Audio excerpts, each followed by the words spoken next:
That coming up, but we do begin this hour with what is a representation of a new escalation in tensions between the U.S. and Russia. Yeah, Russian authorities say that they are detaining a Wall Street Journal reporter on espionage charges.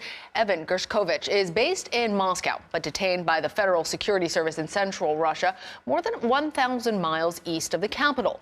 Authorities there claim that he was collecting information on a Russian military-industrial compound. Now, the Wall Street Journal released this statement. It voices concerns for the journalist's safety and saying that it vehemently denies the allegations from the FSB and seeks the immediate release of our trusted and dedicated reporter. The statement goes on to say that the Journal stands in solidarity with Evan and his family. Well, for more on all this, we are delighted to bring in CBS News senior foreign correspondent Charlie D'Agata. So, Charlie, tell us, what do we know about these circumstances surrounding this arrest and the region in which Gershkovich was arrested?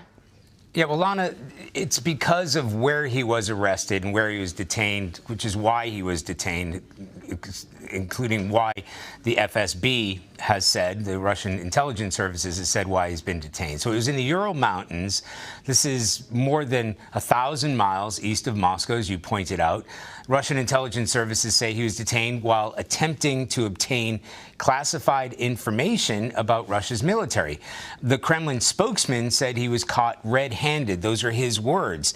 Now, this afternoon, he has since appeared in court where he was charged. He entered a plea of not guilty. It's important to note that nobody was allowed in that courtroom, no journalist, not even his own lawyer.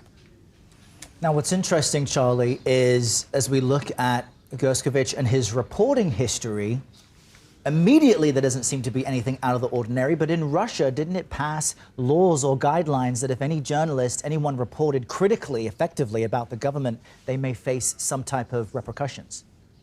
Well, that's exactly right, Errol. It's one of the reasons that I personally haven't been back to Russia since Russia invaded Ukraine, because as far as the Russian government is concerned, any of that reporting is misreporting, particularly when it comes to, and this has been specific since March of last year, so right after the invasion, anything that was critical of the Russian military or the Russian state.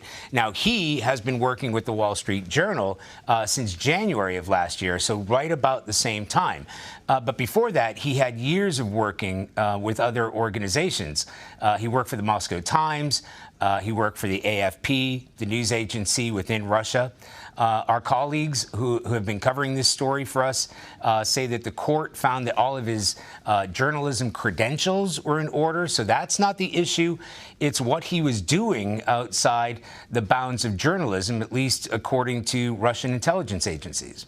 All right. Well, Charlie, I know you're going to continue following this and certainly the implications that this may have, as you mentioned, with the war in Ukraine continuing. Appreciate all of your updates. Charlie D'Agata, thank you. Thank you.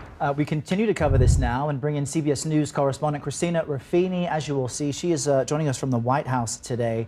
Christina, as Charlie just laid out, there's a reason CBS News is not reporting from the ground inside Russia, inside Moscow since the invasion, for the reasons he just spelled out, the fear that something like this might happen. How is the Biden administration now responding, though, to this Wall Street Journal reporter's arrest? We actually haven't seen any on-the-record response from the White House, the National Security Council, or the State Department yet this morning. I'd imagine one is in the works. I would also imagine at this point, someone from the State Department is probably in touch with the Wall Street Journal, with Evan's family. There is a specific office at the State Department that deals with Americans detained unlawfully abroad, and I'm sure that they've been on this since they found out about it.